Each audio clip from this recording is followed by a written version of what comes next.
Ton solennel est grave.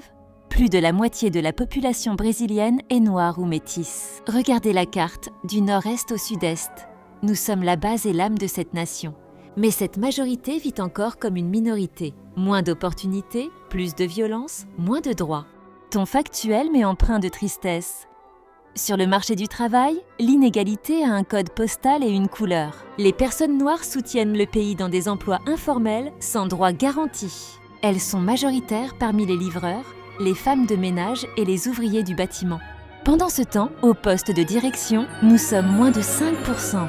La couleur de la peau définit encore le montant du salaire et la limite du badge. Un travailleur blanc dans le sud-est peut gagner jusqu'à 70% de plus qu'un noir pour la même fonction. Dans le nord-est, l'informalité est la règle pour plus de 50% d'entre nous. Ton mélancolique, la majorité du peuple noir vit dans les périphéries, dans des espaces où l'État échoue. De Rio de Janeiro à Salvador, le manque d'assainissement et les transports précaires sont des réalités quotidiennes. Mais dans ces territoires oubliés, la vie palpite. La résistance s'épanouit dans la culture, l'affection et la solidarité qui construisent les communautés. Ton grave est tendu, mais être noir au Brésil, c'est aussi vivre sous suspicion. Le risque qu'une personne noire soit assassinée est presque 3 fois plus élevé que celui d'une personne non noire.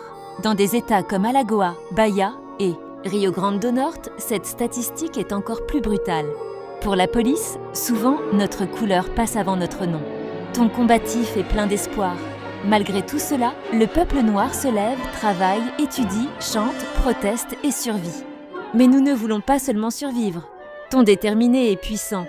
Nous voulons vivre avec dignité, respect et justice. Le Brésil ne sera un pays juste que lorsque la peau noire ne sera plus synonyme de menace, mais de puissance.